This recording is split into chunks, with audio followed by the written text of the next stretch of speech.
नमस्कार, मैं ज्योतिजा आप सभी का स्वागत करती हूँ। सत्य सनातन परिचर्चा के इस कार्यक्रम में जहाँ कल्कि जी के श्रीमुख से भी गीता के गुह्यतम ज्ञान में हम स्वामी विश्वनाथ नाथ जी महाराज का स्पीकर के रूप में स्वागत करते हैं। जी स्वामी जी, कैसे हैं आप? बहुत आनंद में। जोर साई मरहबा, नमस्कार, सत श्री अकाल जी, सलाम वालेकुम। जी स्वामी जी, आज के इस कार्यक्रम का सारा भार आप ही के ऊपर है। सभी प्रश्नों के उत्तर आपको ही देने हैं। तो पहला प्रश्न जो वो ये है, सिद्धि के लिए पुरुषार्थ करने वाले साधकों में से भी बहुत कम साधक लोग परमात्मा के सत्य स्वरूप को जान सकते हैं। ऐसा क्यों होता है, ये समझाने की कृपा करें। जी बहन जी, अपने सदगुरु महाराज यूनुस अलगोर जी के चरणों में आशीर्वाद लेते हुए अपनी लंदन से अलरा टीवी एडमिन टीम के जितने भी भाई बहन हम सबको ये प्लेटफॉर्म उपलब्ध करा रहे, उसका बहुत बहुत शुक्रिया अदा करते हुए हमारे सब व्यूअर्स को आज स्वागत करते हुए बहन जी आपके प्रश्नों की ओर जाते हैं। सिद्धि के लिए पुरुषार्थ करने वाले साधकों में से भी बहुत कम साधक लोग परमात्मा के सत्य स्वरूप को जान सकते हैं। वैसा क्यों होता है, वे समझाने के लिए भगवान श्री कृष्ण ने श्रीमद् भगवत गीता जी के अध्याय 7 ज्ञान विज्ञान योग के श्लोक नंबर 3 में इस प्रकार समझाया है। मनुष्याणां सहस्रेषु कश्चित् सिद्धये यत् तामपि सिद्धानां कश्चिन्मां वेति तत्त्वतः। यहाँ भगवान श्री कृष्ण समझा रहे हैं कि सिद्धि को प्राप्त करने के लिए पुरुषार्थ करने वाले साधकों की संख्या तो बहुत होती है। वे सब साधक लोग जब साधना के मार्ग में चलते चलते अपना पुरुषार्थ करते हैं, तब उनके सामने अनेक प्रकार की परीक्षाएं आती है। क्योंकि इस दुनिया में जो लोग साधकों के संग में, उसके परिवार में, उसके आसपास जो लोग होते हैं, वो सबके जीवन का अलग अलग लक्ष्य होने के कारण से सर्वप्रथम तो साधकों के परिवार के लोग ही, जिन लोगों ने इस दुनिया की सुख सुविधा ही चाहना करी थी, वैसे संगी लोग साधकों के विरोधी होके साधकों के साधना के मार्ग में कड़े से कड़े विघ्नों को डालते हैं। जिन संगियों को साधक प्रथम तो अपना ही हितेशु स्वजन प्रेमी जन समझते हैं, वे ही संगी लोग अपनी दुनियावी चाहनाओं के कारण से जब साधक परमात्मा की साधना की ओर आगे बढ़ता है, तब उसको ऐसा लगता है कि अभी तो ये हमारा काम का नहीं रहा, अभी तो ये रोटी कपड़ा मकान कमाएगा नहीं, अभी तो ये भगवान में ही लग गया है। इसीलिए वो विरोध करने लगते हैं और साधकों के एक नंबर के दुश्मन समान बन जाते हैं और वैसा व्यवहार करने लगते हैं। वैसी स्वजनों की जब परीक्षाओं आती है, क्या तब ये परीक्षाओं से ज्यादातर साधक लोग डर जाते हैं और साधना के मार्ग को छोड़कर स्वजनों की बातों को मानकर उनको खुश करने के लिए ये दुनियावी कार्यों में वापिस लग जाते हैं, साधना का मार्ग छोड़ देते हैं। ऐसे साधक फिर सिद्धि प्राप्त करने का पुरुषार्थ ही छोड़ देंगे, तो फिर आगे का मुकाम जो परमात्मा का सत्य स्वरूप को जान लेना है, उसको तो कैसे प्राप्त कर पाएगा। साधकों के जीवन में साधना के मार्ग में चलते समय दूसरी परीक्षा आती है, स्वयं का स्वभाव संस्कार और उसकी आदतें। ये जब साधक साधना के मार्ग में आगे बढ़ता है तब ये सारे स्वभाव, उसके स्वभाव, संस्कार और आदतें ये दुनियावी लोगों से टकराव और संघर्ष कराती है। और ये आदतें, ये संस्कार और स्वभाव साधक को आलसी और प्रमादी भी बना सकती है।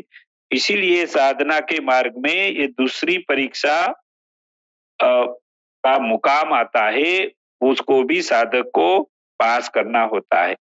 साधकों के जीवन में साधना के मार्ग में चलते चलते तीसरी परीक्षा उसका नापाक अपवित्र नफ्स जो नाभि कमल में बैठा है, वो असुर जो है, वो दानव, उसकी परीक्षाएं आती है। वे लंबे समय तक ये परीक्षा चलती रहती है। वे साधकों के दिमाग में बुरे ख्याल डालता है, हमेशा बुरे कर्मों को कराता रहता है। इसीलिए साधक लोग उनके साधना के मार्ग में आगे नहीं बढ़ पाते। साधकों के जीवन में चौथी परीक्षा प्रकृति के 5 तत्वों की भी आती है। जैसे कि पृथ्वी तत्व से भूख की परीक्षा आती है, जल तत्व से प्यास लगती है, प्यास की परीक्षा आती है, तेज तत्व से अति गर्मी और अति ठंडी की परीक्षा आती है, हवा से गैस्ट्रिक शरीर में होता है और शरीर निर्वाह करने का बंधन भी साधक को झेलना पड़ता है। तो ऐसी परीक्षाओं का सामना साधकों को करना पड़ता है। ज्यादातर साधक लोग शरीर से की जाने वाली बाहरी रूप से साधना की क्रियाएं करते हैं, जो भक्ति मार्ग का एक तरीका है। उससे केवल तन, सिर्फ शरीर और मन को स्वस्थता और थोड़े समय के लिए शांति भी मिलती है। लेकिन भगवान श्री कृष्ण ने गीता जी में और कल्कि अवतार इमाम मेहदी मसीहा अपने हाथों से लिखी धर्म ग्रंथ, हाथों से लिखा जो महान धर्म ग्रंथ है दीन इलाही, उसका सनातन धर्म में अर्थ है परमात्मा, वो इज इक्वल टू अल्लाह का धर्म है दिव्य प्रेम। ये दीन इलाही में समझा रहे हैं कि सब साधकों को परमात्मा इज इक्वल टू अल्लाह का जाति नाम उनके दिल में बसाकर, दिलों में मन लगा के, हृदय की धड़कनों के साथ परमात्मा अल्लाह का जाति नाम टकरा कर सिमरन करने से ही साधकों की आत्मा और ये सहायक जो 7 आत्माएं हैं वो प्रकाशित और नूरी और आध्यात्मिक शक्तियों से मजबूत होगी। तभी साधक की आत्मा परम धाम अरसे इलाही तक पहुंचकर परमात्मा का सत्य स्वरूप को जान सकेंगे। यह सच्ची आध्यात्मिक प्रक्रिया भी साधक, ऐसे कम साधक ऐसे कर पाते हैं। जिसको सच्चे महान सदगुरु की कृपा दृष्टि एवं स्वयं परमात्मा की राजी मंदी, खुशी मंदी जब शामिल हो, तभी ये सब संजोग जब मिलेंगे और ये सच्ची दिल वाली तालीम सब साधक लोगों को मिलती नहीं है। और किसी को मिलती भी है तो प्रथम जो बताई गई ये सारी जो परीक्षाओं में से साधक पास नहीं हो पाते हैं। और साथ साथ परमात्मा भी अपना सत्य स्वरूप का दर्शन कराने से पहले परमात्मा भी साधकों की परीक्षा करते हैं। उसकी 2 कड़ी परीक्षा है। 40 दिन का उपवास यानी रोजा वहां रखवाया जाता है। उससे कई साधक डर जाते हैं और वो वहां से पीछे हटके वापिस इस दुनिया में आ जाते हैं। और वहां परमात्मा एक मौत दिखाता है। जब साधक वो मौत से डर जाता है तब भी वहां से वापिस आ जाता है, लेकिन मौत का सामना करके मौत पर भी विजय प्राप्त कर लेगा, 40 दिन की भूख पर भी विजय प्राप्त कर लेगा। ऐसा कठोर पुरुषार्थी हिम्मत वाला ये जो साधक होता है वो ही ऐसा अपना खुद का कठोर पुरुषार्थ करके वहां परम धाम तक पहुंचकर परमात्मा का सत्य स्वरूप को जान सकते हैं। और सब साधक लोग इसे जान नहीं पाते हैं क्योंकि ये परीक्षाओं में से नापास हो जाते हैं। जी दीदी।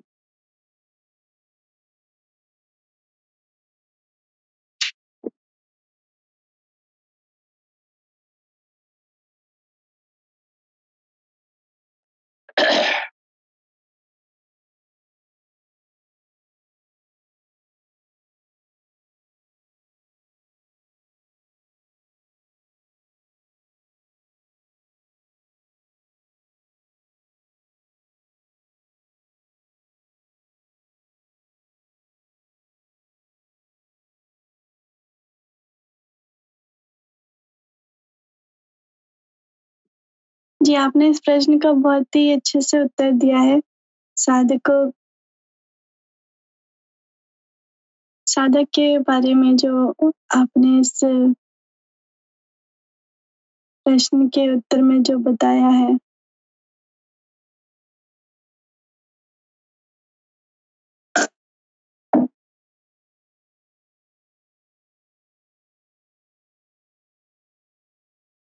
अगला एक प्रश्न यहाँ पे किसी ने पूछा था कि सरकार गौरशाही को कल की अवतार जो कहते हैं, वो हमारे हिंदू स्क्रिप्चर्स के किताबों में किस तरह वो साबित होंगे? इसके बारे में अगर आप शॉर्ट में बता देंगे तो बहुत अच्छा रहेगा, किसी ने पूछा था।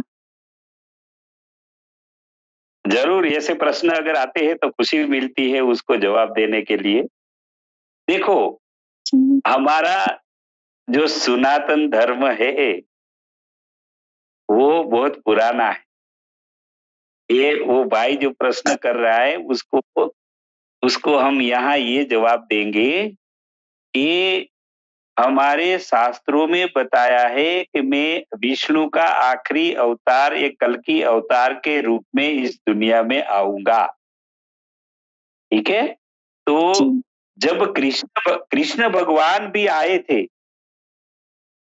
द्वापर में, तो कृष्ण भगवान को ये आत्मा और परमात्मा का मिलन कैसे हो सकता है?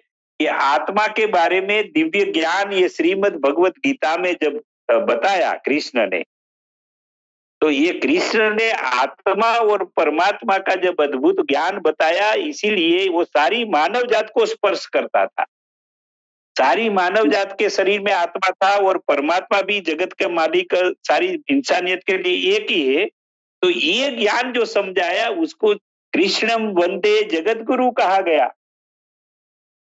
तो यहाँ कृष्ण का शरीर जो है ना, कोई ये लोग जो कृष्ण की ये गीता का ज्ञान जो पढ़ने वाले सब धर्म वाले सारी इंसानियत कृष्ण का मुकुटधारी मुरलीधारी लूक नहीं देखता है, वो ये ज्ञान देखता है।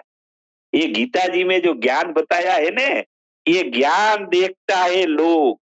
और ज्ञान की हमेशा पूजा होती है, लूक शरीर की पूजा नहीं होती है मेरे भाई। शरीर तो यहाँ धरती पर ही रह जाएगा। और इसीलिए इमाम मेहदी ये कल की अवतार है, रारियाज गोरसा ही कल की अवतार है।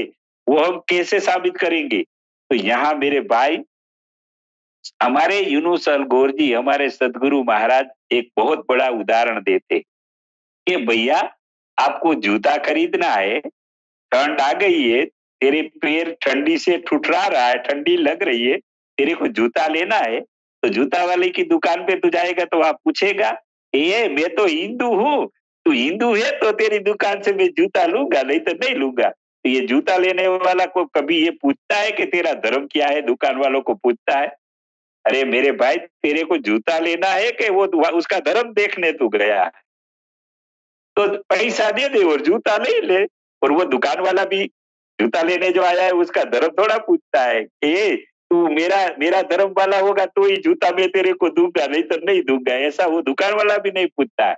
तो ये मेरे भाई, ये इमाम मेहदी का आउटलुक यानी कि चेहरा, उसका ड्रेस, ये नहीं देखना होता है, उसके मुख से जो ज्ञान निकला है ने, वो समझो।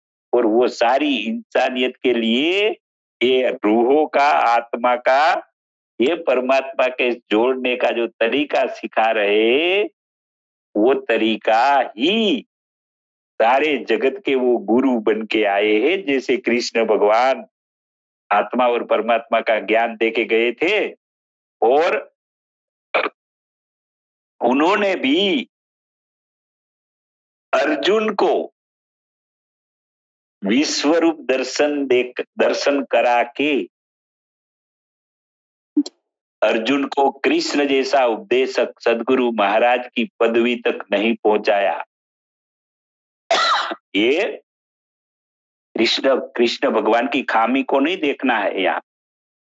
अर्जुन की तालावेली नहीं थी, कृष्ण ने उसको ये तालावेली नहीं जगाई कि अर्जुन ने यह नहीं पूछा, है गुरु महाराज कृष्ण भगवान, अभी मेरा मोह टल गया है, तुम्हारे वचन प्रमाणे में, वचन के अनुसार मैं करूंगा, लेकिन ये तो बता दो, ये मेरे सदगुरु महाराज तुमने मेरे को ज्ञान दिया तो मैं सदगुरु कैसे बन सकता हूँ, वो ज्ञान मुझे दे दो। ये अधूरा जी। रह गया था ने, ये कृष्ण अवतार में ये अधूरा रह गया था कार्य, इसलिए ये कल की अवतार अभी इमाम मेहदी रारियाज गोरसाइया के करोड़ों करोड़ों श्री कृष्ण भगवान बना रहे हैं मेरे भाई। ये उसका लूक नहीं देखना होता है, लूक देखोगे ने तो तुम कृष्ण नहीं बन पाओगे।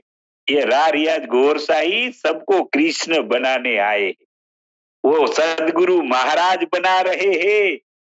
जो कृष्ण अवतार में अर्जुन को सदगुरु महाराज नहीं बना पाए, और अर्जुन ने यह भी नहीं कहा कि मुझे सदगुरु महाराज बनना है, आपने मुझे तो ज्ञान दिया तो उसी तरह मैं किस दूसरे को कैसे ज्ञान दे पाऊं, वो जरा सिखा दो ने। वो अर्जुन ने उसको तब नहीं पूछा था, और कृष्ण भगवान ने भी उसको ये तरीका नहीं बताया था, वो बाकी था ने, इसलिए वो तरीका सिखाने मेरे प्यारे रारियाज गोरसाई के रूप में मेरा प्यारा कल की अवतार अभी इस दुनिया में आ चुके हैं। इसलिए यहाँ मुस्लिम धर्म का लूक नहीं देखना है, ड्रेस नहीं देखना है, दाढ़िया नहीं देखनी है, नहीं तो तू दाढ़ी में रुक जाएगा, तेरे आत्मा का ज्ञान नहीं प्राप्त कर पाएगा मेरे भाई। तो ये समझ ले, तू ज्ञान चाहिए तेरे को कि तेरा लिबास चाहिए, तेरे बाहरी दिखाव चाहिए, बाहरी दिखाव में रुक गया है ना, वो ज्ञान को नहीं प्राप्त कर सकता है, और वो परमात्मा तक, परम धाम तक नहीं पहुंच पाता है। इसलिए ये इमाम मेहदी ही हमारे कल की अवतार है, जो सारी इंसानियत को, जो कृष्ण ने दिया हुआ ज्ञान को आगे बढ़ा रहे। जी, आपका बहुत-बहुत धन्यवाद। अगला अब हम अपने विषय पर आ जाते हैं। जो हमारे विषय चल रहा था उससे रिलेटेड जो दूसरा प्रश्न है वो ये है कि परमात्मा के सर्जन की हुई जड़ और चेतन प्रकृतियों के अंगों का परिचय करा के वे समग्र जीव सृष्टि के लिए कैसे उपयोगी हैं, ये समझाने की कृपा करें। जी बहन जी, ये जो परमात्मा ने दो प्रकार की प्रकृतियों का सर्जन किया हुआ है, परमात्मा ने सारे ब्रह्मांड का सर्जन किया, उसके साथ साथ दो प्रकार की प्रकृतियों का सर्जन किया है। तो जो एक प्रकार है उसको अपरा जड़ प्रकृति कही गई है, उसमें 8 अंग है, जड़ प्रकृति का 8 अंग है। उसमें नीचे से उठाएंगे तो पृथ्वी, उसके ऊपर जल, उसके ऊपर अग्नि, इसके ऊपर वायु और उसके ऊपर हवा, और मनुष्यों में रखी गई मन बुद्धि अहंकार। ये 8 जो है वो कृष्ण भगवान समझा रहे हैं, ये श्लोक नंबर 4 में बताया है कि भूमिरापो अनलो वायु खम मनो बुधिरेव च अहंकार इति यं मे भिन्ना प्रकृतिरष्टधा। तो यहाँ कृष्ण भगवान ये 8 अंगों को अपरा जड़ प्रकृति कहते हैं। वो जरूरी है ये पूरा ब्रह्मांड चलाने के लिए, वो कैसे जरूरी है वो अभी समझेंगे। अभी दूसरा प्रकृति का जो अंग है वो है पराचेतन प्रकृति, उसमें एक जीव को ही रखा गया है।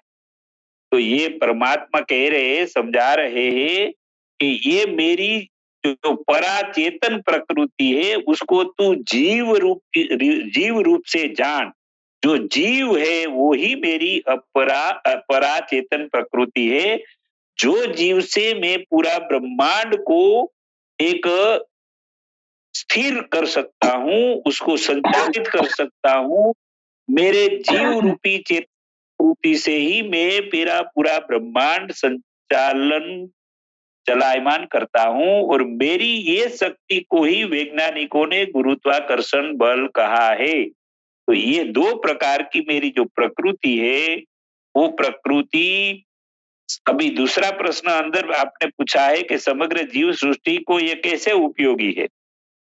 तो देखो, पहले तो कोई भी मनुष्य को इस संसार में अगर शरीर धारण करना है, जन्म लेना है, तो ये 5 तत्वों की प्रकृति को धारण करना पड़ेगा। हमारे शरीर में मिट्टी है, जमीन है, मिट्टी से ये हाड़ मांस बना है, जल से खून बना है, तेज से हमारी आत्मा हृदय जो है ये धड़कता है, गर्मी पैदा होती है। ये आत्मा को ही सूर्य कहा गया है। तो ये तेज तत्व भी यहाँ हृदय में से पूरे शरीर में गर्मी के संचार में रूप में चलता है, और श्वास चलता है वो हवा है। और खाली भाग जो है, मुख में खाली भाग है, पेट में भी खाली भाग है, वो आसमान का भाग है। तो ये 5 तत्वों शरीर में है। शरीर में मन भी है, बुद्धि भी है, और अहंकार रूपी कार्य करने की एक प्रेरणा शक्ति भी है।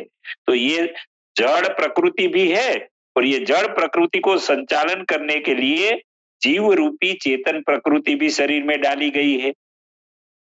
तो 5 तत्वों से बना अपना शरीर, समय प्रति समय भूख लगती है तो पृथ्वी में से खाना आता है, प्यास लगती है तो जल में से पानी मिलता है, उससे प्यास बुझती है। और जब ठंड लग जाती है, अभी ठंडी की ऋतु चल रही है, ठंड लगेगी तो सूरज का ताप, सूरज की किरण वाला गर्मी हमको अच्छी लगती है, तो वो गर्मी हमको गर्म रखता है, हमारे शरीर को, जिस्म को गर्म रखता है। तो सूरज, चांद, सितारे की गर्मी, तेज तत्व, और श्वास की प्राणवायु की जरूर रहती है, तो ऑक्सीजन के रूप में ये हवा हम सबको प्राणवायु देती है। और पेट में बहुत खाना खाएंगे तो ओटकार चाहिए, खाली भाग चाहिए। खाली भाग नहीं होगा तो अंदर अनाज कैसे जाएगा, पानी कैसे जाएगा? पेट में भी खाली भाग है, हर एक रक्त वाहिनियों में भी खाली भाग है। तो ये जो खाली भाग है वो आसमान है। तो ये समग्र जीव सृष्टि को ये प्रकृति के 5 तत्व जीवन जीने की जीवनी उपलब्ध कराते हैं। इसीलिए ये 5 तत्वों से बनी प्रकृति, ये जड़ प्रकृति और चेतन प्रकृति का संयोग से ही समग्र जीव सृष्टि का संचालन चल रहा है। उसकी सारी जरूरियात प्रकृति से मिलती है। तो ये जीवों को जीवन जीने के लिए ये दोनों प्रकार की प्रकृति अत्यंत उपयोगी है, ऐसा हम यहाँ समझ सकते हैं। जी। जी, स्वामी जी, आपने प्रकृति का जो कंसेप्ट है बहुत बारीकी से इसको समझाया है, बहुत अच्छा लगा सुन के। और हमारे ज्ञान में भी आपने बढ़ोतरी की है इस प्रक्रिया को बताकर। अगला जो प्रश्न है वो यह है कि परमात्मा सब प्रकार के प्राणियों को कैसे उत्पन्न और संहार करते हैं? वे प्रक्रिया भी समझाने की कृपा करें। जी, तो ये परमात्मा जो है ये समग्र प्राणियों को ये प्रकृति के सहारे उत्पन्न करता है। तो इसको समझाने के लिए भगवान श्री कृष्ण ने इस अध्याय 7 के ज्ञान विज्ञान योग के श्लोक नंबर 6 में बहुत अच्छी तरह से समझा रहे हैं कि एतद्योनिनी भूतानि सर्वाणीत्युपधारय अहं कृत्रस्य जगतः प्रवह प्रलयस्तथा। तो यहाँ परमात्मा भगवान श्री कृष्ण कह रहे हैं कि ये जितने भी शरीर है, वो शरीर को इस दुनिया में अगर जन्म लेना है तो ये मेरी जो प्रकृति है, 5 तत्वों है, उसका सहारा उसको लेना ही पड़ेगा। क्योंकि मानव के शरीर में, यानी कि माँ के शरीर में जब हम एक शुक्राणु के बूंद के रूप में, एक जीव के रूप में अंदर जब हम प्रवेश करते हैं, तो माँ जो खुराक खाती है उससे हमारा शरीर अंदर बनना शुरू हो जाता है। तब जगत का मालिक भी 3 प्रकार की एक अर्जी अरवाहे अंदर डालते हैं। वो अर्जी अरवा तो वे प्रकृति से ही ली जाती है। तो एक अर्जी अरवा से शरीर जो यानी कि जमादी अर्जी अरवा से अंदर वो एक एक जो माँ की शक्ति का जो अंश है वो जमा होने लगता है। तो ये जमादी रूह से माँ के शरीर में हमारा शरीर यानी बनना शुरू हो जाता है। फिर परमात्मा अपनी माँ के ही खोराक से एक जमाती रूह डालता है, तो उससे हमारी शक्लो सूरत बनना शुरू हो जाता है अंदर माँ के शरीर में। तो ये जो जमाती रूह है, जो मानव के शरीर को एक शकल और सूरत बनाती है, यानी कि आकार घाट बनाना शुरू करती है। तो ये जमाती रूह है, वो भी एक प्रकृति से ही परमात्मा लेकर अंदर माँ के शरीर में डालता है। और तीसरी जो रूह है वो है हेवानी रूह, यानी कि चलायमान होने की शक्ति वाली रूह। वो जो शक्ति है, सहायक रूह है, अर्जी अरवा है, उसको हेवानी रूह कहा गया है। तो ये 3 प्रकार की जो अरवा है वो जगत का मालिक माँ के शरीर में जब बच्चा तैयार होता है तब माँ के खोराक के जरिए से ही डालता है। तो ये जो माँ जो खोराक लेती है वो 5 प्रकार की प्रकृति से, 5 तत्वों की प्रकृति से ही लेती है, पानी पीती है, खोराक खाती है। तो इसके साथ जगत का मालिक ये तीनों अरवाहें भी अंदर प्रवेश करा देता है। तो ये तीनों प्रकार की अरवा को भी कार्यशील बनाना, यानी कि शरीर को सब एक अंश को इकट्ठा करना, जमाना, तो वो भी जमादी रूह काम करती है। लेकिन ये माँ जब खोराक खाएगी और एक-एक शक्ति का कतरा अंदर इकट्ठा होने लगेगा, अगर बनने लगेगा, तब तो ये जमादी रूह काम करेगी। जैसे पहले मीठी धूल की तरह उड़ रही थी, लेकिन जगत का मालिक ने जमादी रूह से उसको जमा लिया तो पत्थर और पहाड़ पर्वत बन गए। तो इसी तरह ये जगत का मालिक कह रहे, यहाँ समझा रहे हैं कि ये सारी जो तीनों प्रकार की अरवा माँ के शरीर में बच्चा तैयार करने के लिए ये जो जमादीरू, जमातीरू और ये हेवानीरू, ये तीनों प्रकार की जो अरवा है वो माँ के खोराक, जल, पानी से प्रकृति के 5 तत्वों से ही अंदर घुसती है और ये कार्यशील बन के मनुष्य का शरीर तैयार करता है। तो ये मनुष्यों का उत्पत्ति स्थान जो है, माँ का शरीर है, वो भी एक प्रकृति से बना है। माँ का शरीर जो 5 तत्वों की प्रकृति से, यानी जड़, अभी-अभी प्रकृति, अपरा जड़ प्रकृति और परा चेतन प्रकृति, जीव रूप, ये दोनों प्रकार की प्रकृति अगर माँ के शरीर में विद्यमान न होती, उसके पिताजी के शरीर में भी विद्यमान न होती, तो कोई जीव सृष्टि, जीव आगे उत्पन्न नहीं हो सकता है।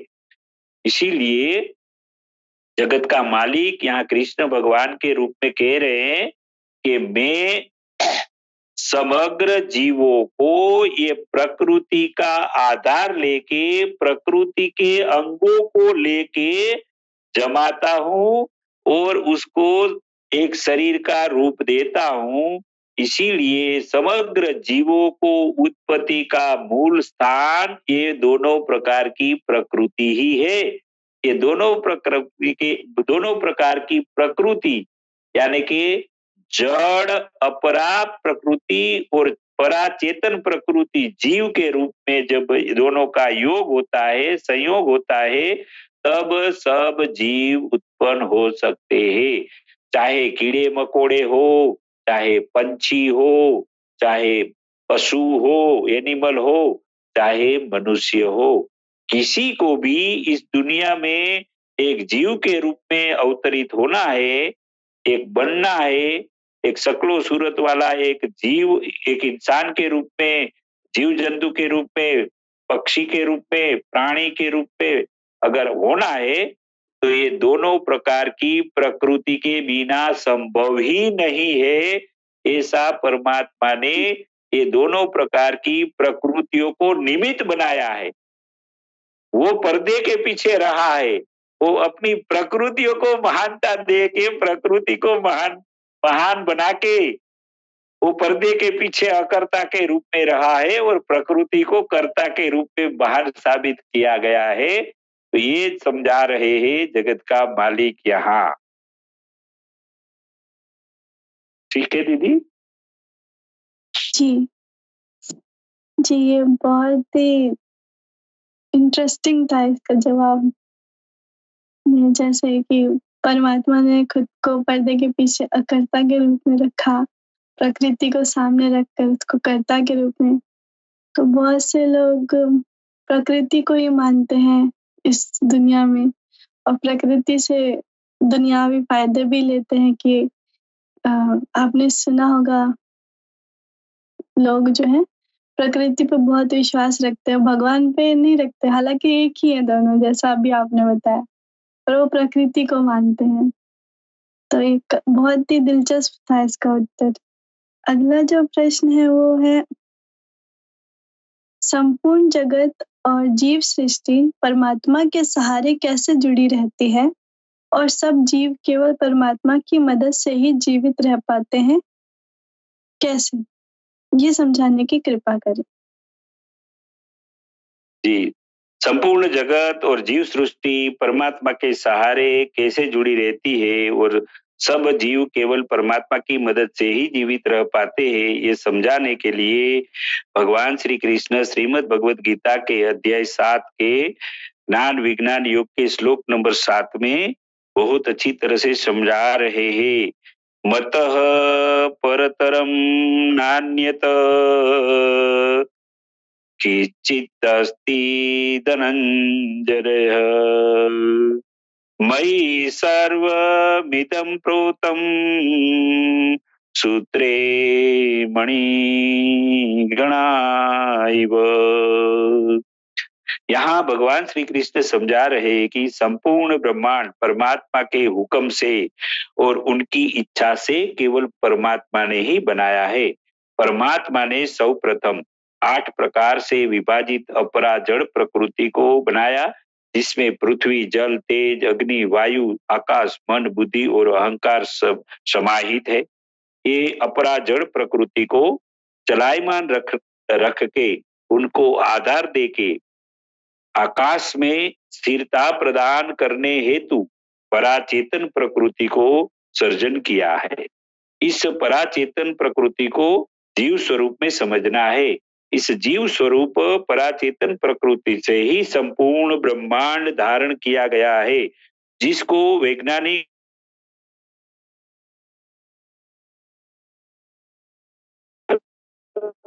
ने गीता जी के इस श्लोक में पराचेतन प्रकृति यानी कि जीव स्वरूप में समझाया है। यही परमात्मा ने सर्जन की हुई अपरा जड़ प्रकृति और पराचेतन प्रकृति से ही रहती है। ये संपूर्ण जगत और जीव सृष्टि परमात्मा की ये पराचेतन प्रकृतियों के वे जीव स्वरूप में है। वे जीव शक्ति की वजह से ही संपूर्ण जगत और जीव सृष्टि आसमान में स्थिर रह पाते हैं और अपने अपने स्थान पे टिके हुए रहकर कार्यशील रह पाते हैं। संपूर्ण जगत और जीव सृष्टि को परमात्मा अपनी ये चेतन यानी कि जीव शक्ति के सहारे अपने साथ जोड़ के रखते हैं, यानी कि अपने कंट्रोल में रखते हैं और साथ में जोड़ के योग में भी रखते हैं।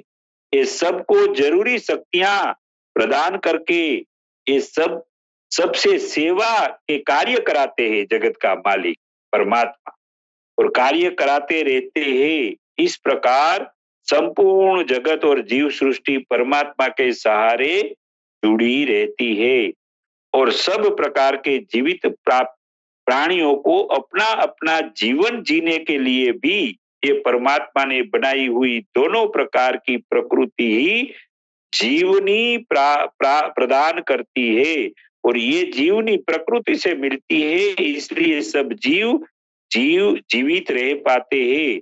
और अपरा जड़ प्रकृति के अंग पृथ्वी से खुराक मिलता है, जल से प्यास बुझती है, अग्नि से खाने की सामग्री तैयार होती है, प्रकाश और गर्मी मिलती है, वायु से प्राणवायु ऑक्सीजन मिलता है, आकाश से कार्यशील रहने के लिए जीवों को जरूरी खुली जगह मिल जाती है और मन की शक्तियों को जागृत करके विषय विकारों में लगी हुई इंद्रियों को मनुष्य अपने बस में कर लेता है।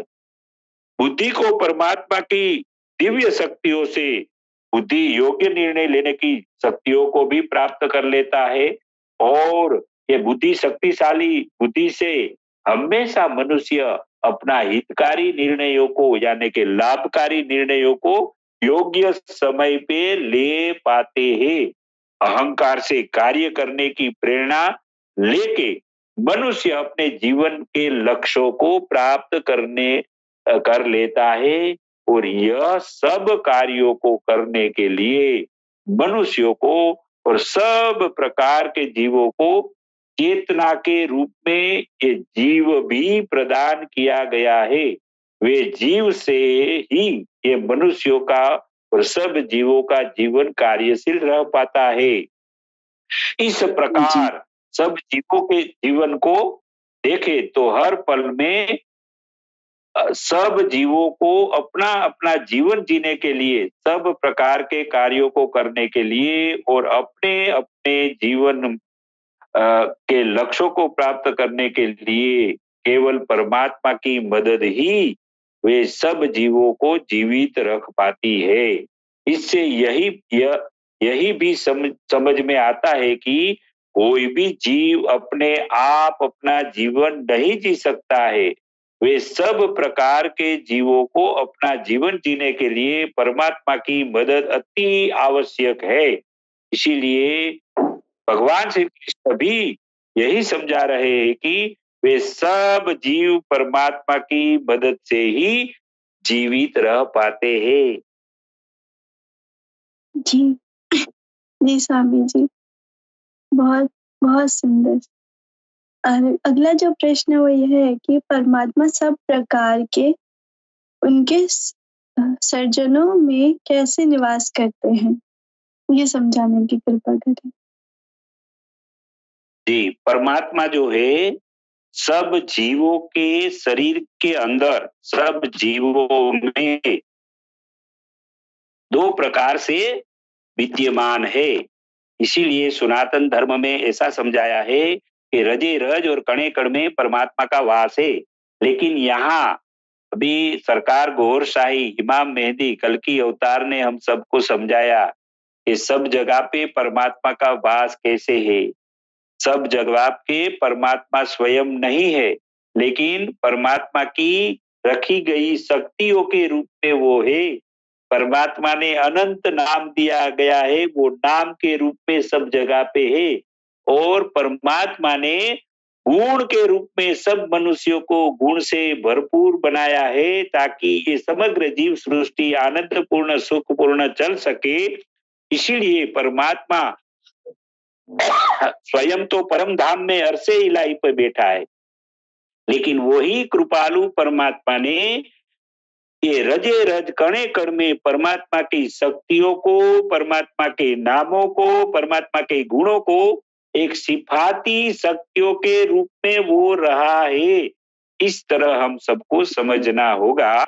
और श्रीमद् भगवद गीता में ही परमात्मा ने कहा है कि 10वें अध्याय विभूति योग का 20वां श्लोक है, उसमें परमात्मा भगवान श्री कृष्ण कह रहे कि हे अर्जुन, यानी कि हम सब मनुष्य एक अर्जुन के रूप में है, तो यहाँ कह रहे कि मैं हर एक प्राणियों के हृदय स्थल में जीवात्मा के रूप में रहता हूँ।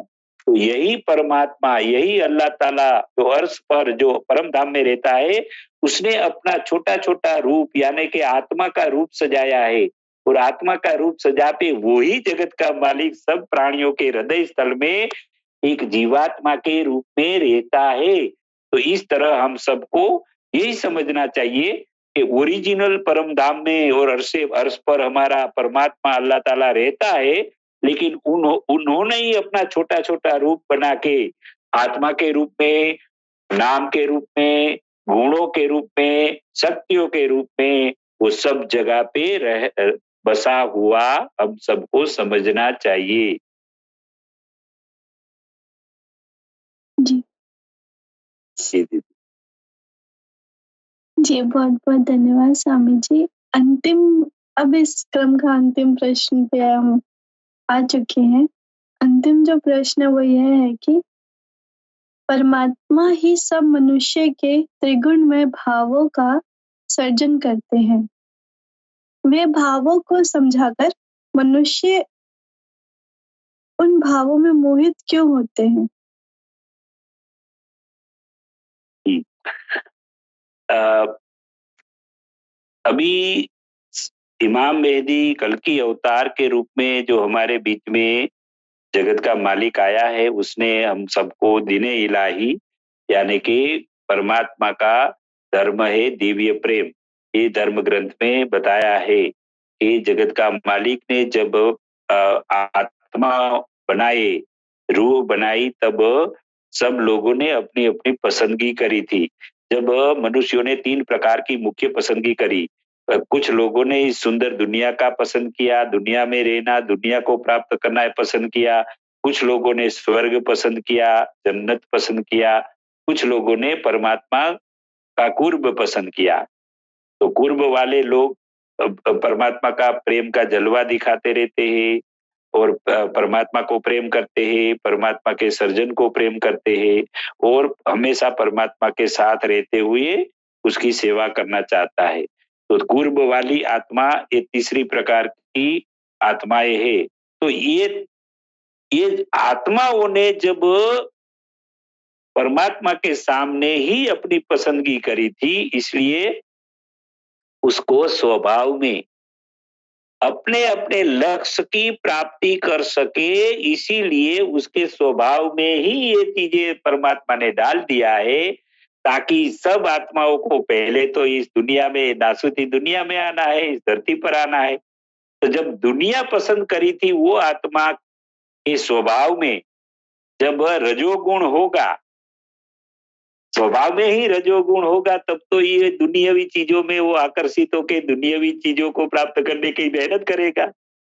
अगर जी। ये जो रजोगुणी आत्मा सत्वगुणी इसलिए नहीं बन पाते हैं क्योंकि उन्होंने तो ये दुनिया मांगी है और दुनिया को प्राप्त करने के लिए रजोगुण जरूरी है, इसलिए वो रजोगुणी स्वभाव के होते हैं और उसका रजोगुण प्रभावित होता है ताकि वो दुनिया को प्राप्त कर सके। अभी जिसको जन्नत मांगी थी, जिसको स्वर्ग मांगा था, वो हमेशा इबादतगार, वो हमेशा सत्वगुणी, हमेशा एक अच्छा इंसान बन के प्रार्थना पूजा करना, भगवान के भगवान को प्राप्त करने के लिए इबादत गाहों में जाके इबादत करना, प्रार्थना पूजा करना, ये पवित्र जीवन जीना, एक अच्छा इंसान बनना, अच्छे कर्मों करना, ताकि उसको स्वर्ग की प्राप्ति हो जाए। तो ये स्वर्ग की प्राप्ति करने वाले लोग जो होते हैं, जगत का मालिक ने, अल्लाह ताला ने उसको सत्व गुणी बनाया है। उसको सत्व गुण में ही उसकी वृत्ति, उसकी रुचि और उसका भाव होगा, ताकि वो इबादतगार बन के एक अच्छा इंसान बन के अच्छा कर्म करेगा, तब तो स्वर्ग में जा पाएगा। लेकिन यहाँ एक पर्दा एक पर्दा ये तीनों गुणों से ऊपर वाला जो पर्दा है ने, वो कृष्ण भगवान ने भी इमाम मेहदी के लिए, कल की अवतार के लिए बाकी रखा था। वो पर्दा है प्रेम का पर्दा। और ये वाह! तीनों गुण, ये तीनों गुण जो है, तमोगुण, जो आसुरी लोग यानी रावण राक्षस, नफ्स की चाहना वाले लोग, जो नफ्स के गुलाम होते हैं, वो तमोगुणी होते हैं। दुनिया चाहने वाला, जी। दुनिया को प्राप्त करने वाला रजोगुणी होता है और जो जन्नत स्वर्ग चाहने वाला वो सत्वगुणी होता है। लेकिन ये कृष्ण भगवान ने ये पर्दा इमाम मेहदी के लिए, कल की अवतार के लिए बाकी रखा था। वो पर्दा है ये तीनों गुणी त्रिगुणी माया से ऊपर उठ जाने वाला, ऊपर चले जाने वाला, वो पर्दा है प्रेम का पर्दा। वो प्रेम का लेवल क्या? है, वो प्रेमी होता है, वो प्रेमी होता है, वो प्रेम धर्म को धारण करता है, प्रेमी बन के सबको प्रेम करता है, जगत का मालिक को भी प्रेम करता है, उसके जीवन में प्रेम निखर आता है, वो प्रेम का रूप बन जाता है, प्रेम की मूर्ति बन जाता है और वो जगत का मालिक का सब जगह पे जलवा दिखाता रहता है। यानी कि परमात्मा जो अल्लाह ताला का स्वभाव है, वो स्वभाव सब जीवों के सामने प्रस्तुत करता है। यानी कि परमात्मा का ही जलवा वो दिखाता है, वो प्रेम की मूर्ति बन के। प्रेम खुद को करता है, समग्र जीव सृष्टि को प्रेम करता है और परमात्मा को भी प्रेम करता है। वो प्रेमी आत्मा बन के एक प्रेम का रूप बन जाता है और प्रेम धर्म का पालन करता है और आगे जाके प्रेम धर्म का पालन करते करते अपने प्रेमी की दुनिया में अर्श इलाही पर परम धाम में पहुंच जाता है।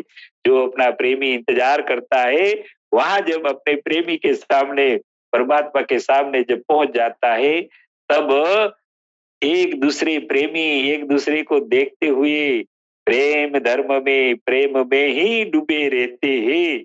तो ये तीसरा पर्दा कल्कि अवतार ने अभी समझाया कि ये तीनों गुणों से ऊपर उठ के प्रेम का जो मेरा स्थान है, प्रेम का लेवल है, प्रेम का मर्तबा है, उसको धारण करेगा, वो त्रिगुणी माया को पार करके मेरे प्रेम में सागर में मेरे पास पहुंच जाएगा। तो ये तीनों गुणों को जो तीनों गुणों के जो भाव है वो जगत का मालिक ने ही प्रदान किया है, दयालु बन के, कृपालु बन के, ताकि सब मनुष्य अपने अपने लक्ष्यों को प्राप्त कर सके। इसीलिए तीन गुणों का भाव जगत का मालिक ने ही सब मनुष्य आत्माओं को दिया गया है।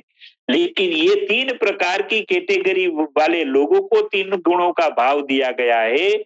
लेकिन एक जो परमात्मा के कुर्ब वाली, परमात्मा को प्रेम करने वाली, परमात्मा का जलवा दिखाने वाली जो आत्माएं है, वो तो प्रेम को धारण करता है, प्रेम के पर्दे में जाके खड़ा हो जाता है, ये त्रिगुणी माया से ऊपर उठ जाता है। तो ये जो मनुष्य है, ये त्रिगुणी माया के मोह में जब मोहित होगा तब तो अपना लक्ष्य प्राप्त करेगा। जैसे मैंने जो बताया कि जब रजोगुणी मनुष्य रजोगुण के भाव में प्रभावित रहते ही तो दुनिया की चीजों को प्राप्त करने की मेहनत करेगा, दुनिया का आशिक बनेगा, दुनिया की चाहना वाला बनेगा। तो ये तीनों गुण है, वो तीनों प्रकार के लोगों को अपने अपने लक्ष्य को प्राप्त करने के लिए ये भाव जरूरी है और उसके उसमें मोहित हो जाते हैं तब तो वो अपने लक्ष्यों को प्राप्त करते हैं। लेकिन परमात्मा का प्रेमी, परमात्मा ने जिसको प्रेमी बनाया है और परमात्मा को जो प्रेम करने वाले लोग हैं, ये तीनों गुणों से ऊपर उठ जाते हैं और प्रेमी बन के प्रेम के महासागर में आनंद लेते हैं, यानी परम धाम में अर्श इलाही तक पहुंच जाते हैं। जी दीदी। जी, बहुत-बहुत धन्यवाद स्वामी जी। बहुत बहुत अच्छा आपने सभी प्रश्नों का जवाब दिया। अ, एक और सवाल है जो अभी आया है, उसका अगर आप 5 मिनट में जवाब दे देंगे तो बहुत अच्छा रहेगा। सवाल ये है कि सनातन धर्म के रक्षार्थ कल्कि अवतार सरकार गौहर शाही की शिक्षाएँ कैसे उपयोगी हैं? हाँ जी। अ, देखो, अ, हमारे सब शास्त्रों का सार श्रीमद् भगवत गीता है और श्रीमद् भगवत गीता जी, का ज्ञान का ही ये हमारे महान सदगुरु महाराज और कल्कि अवतार ने ये अल्ट्रा टीवी प्लेटफॉर्म हम सबको दिया है ताकि हम 5,500 साल पहले जो आत्मा का ज्ञान परमात्मा के साथ कैसे हम जुड़ सकते हैं, वो दिव्य ज्ञान श्रीमद् भगवत गीता में सब शास्त्रों के सार के रूप में दिया गया है। लेकिन कृष्ण भगवान ने भी आगे विष्णु भगवान का आखिर का 10वां अवतार जो कल्कि अवतार के रूप में जो अ, होने वाला था, जो हो अभी हो चुका है, उसके लिए भी तो कुछ शिक्षा, कुछ ज्ञान, कुछ तरीके बाकी रखे थे ना, पर्दा खुले नहीं थे। कृष्ण भगवान ने कुछ पर्दे खुले नहीं थे।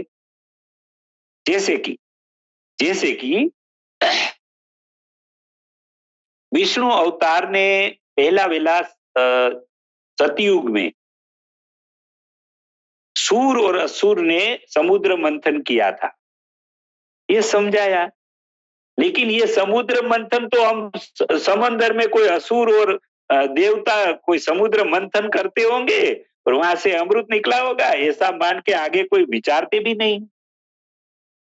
लेकिन ये स्पष्टता महान कल की अवतार की जो शिक्षा है वो सनातन धर्म का ये पर्दा खोलती है।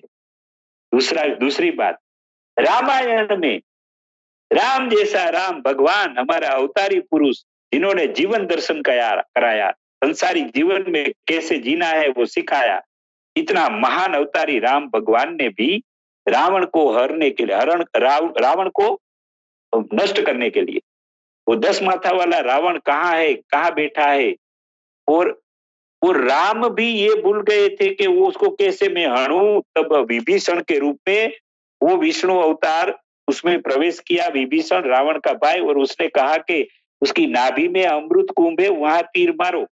तो ये पर्दा रामायण में भी वाल्मीकि ने और राम ने भी नहीं खोला था, ये हमारे कल्कि अवतार ने अभी सनातन धर्म का ये ज्ञान का पर्दा खोला। तो ये 2 पर्दों की बात करने से वो भाई को जवाब मिल जाएगा कि ये कल्कि अवतार इमाम मेहदी अभी रारियाज गोरसाई हमारे सनातन धर्म के ये ज्ञान को कैसे उजागर कर रहा है, ये पर्दों को कैसे खोल रहा है, ये मैं समझाने की कोशिश करूंगा कि अर्जुन को परम धाम में पहुंचने की तालीम कृष्ण भगवान ने नहीं समझाई कि अर्जुन तो ये धरती पर विश्व रूप दर्शन किया और कहा कि मेरा मोह टड़ गया। अर्जुन का तो मोह टड़ा और सिर्फ अभी वो युद्ध करने के लिए तैयार हुआ, यानी कि कर्म योग करने के लिए तैयार हुआ, वहां तक अर्जुन पहुंचा। लेकिन अर्जुन की आत्मा उड़ान भरी, उसकी आत्मा शक्तिशाली था, आध्यात्मिक शक्तियों से संपन्न था और बिजली आसमान में चमक रही है, सदियों से चमक रही है। लेकिन कोई हिंदू सनातन धर्म के लोगों ने ये प्रश्न नहीं करा कि ये बिजली में क्या राज पड़ा है। लेकिन रारियाज गोरसाई ने बोला, हे मनुष्यों, तेरे दिल में बिजली चमकने का कारखाना फैक्ट्री दिया है, नाम स्मरण हृदय की धड़कन के साथ करेगा, या बिजली प्रकाश उत्पन्न होगी, ये बिजली से तेरी आत्मा शक्तिशाली होगी। और ये तेरी आत्मा जो अर्जुन परम धाम में बैठा, कृष्ण भगवान ने कहा कि वो मेरा परम धाम है, लेकिन अर्जुन ने ये नहीं पूछा कि तेरे परम धाम में मुझे आना है, तेरे साथ आना है, वो प्रश्न नहीं किया, वो पर्दा रखा था। तो अभी कल की अवतार के रूप में हमारा इमाम मेहदी रारियाज गोरसाई कह रहे, हे मेरे अर्जुनों, हे मेरे सनातनियों, तुम ये आत्मा को शक्तिशाली करके मेरे साथ चलो, उड़ान भरो, तुम्हारी आत्मा को जेट विमान की तरह उड़ान भरने के लायक बनाओ। ये तालीम अभी अभी विष्णु अवतार का जो आखिरी अवतार कल्कि अवतार इमाम मेहदी रारियाज गोरसाई के रूप में आए हैं, वो सनातनियों को ये सिखा रहे हैं कि तुम्हारी आत्मा को शक्तिशाली करो। तुम भी कृष्ण जब परम धाम सिधावे, ये कल्कि अवतार परम धाम सिधावे, तब तेरी आत्मा उसके साथ उड़ान भरने लायक बने और तुम भी उसके साथ परम धाम तक पहुंच जाओ। ये ज्ञान का पर्दा अभी कल्कि अवतार रारियाज गोरसाई खोल रहे हैं, जो बाकी रखा था कृष्ण भगवान ने और रामायण का राम ने, वाल्मीकि ने ये पर्दा नहीं खोला था कि नाभि में अमृत कुंभ है। वो क्या है? अरे नाभि में असुर रावण राक्षस बैठा है, उसको दिल में नूर उत्पन्न करके खून के साथ बहता बहता ये नूरी तीर मारना है।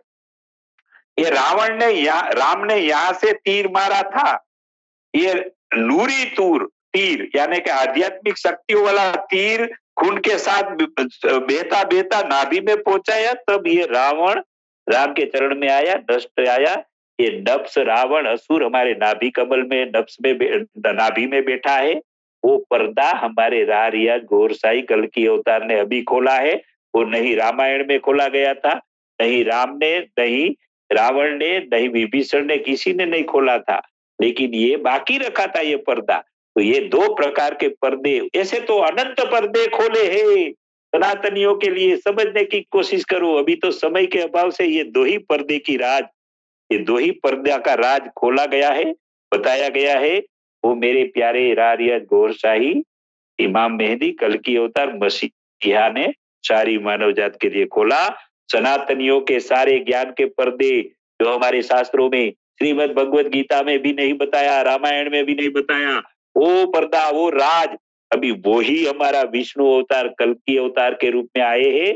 वो सारे पर्दे, सारे राज खोल रहे हैं। उसका फायदा उठाओ। इस सनातनियों का ज्ञान का उजागर करने ही तो कल्कि अवतार आए हैं, विष्णु के 10वां जी। अवतार के रूप में। जी दीदी। जी स्वामी, बहुत-बहुत धन्यवाद। मैं आशा करती हूँ जिन्होंने भी सवाल किया है, उनको जवाब ज़रूर मिला होगा, पसंद भी आया होगा।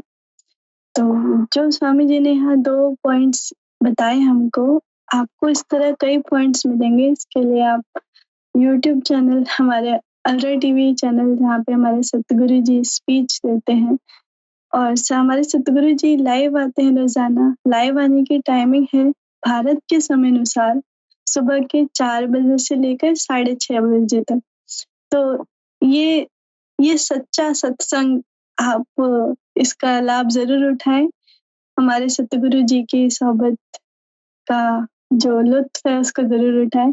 इसी के साथ मिलते हैं अगले शनिवार सेम समय पर 12:30 से 1:30। जय गौहर शाही, जय श्री कल्कि अवतार।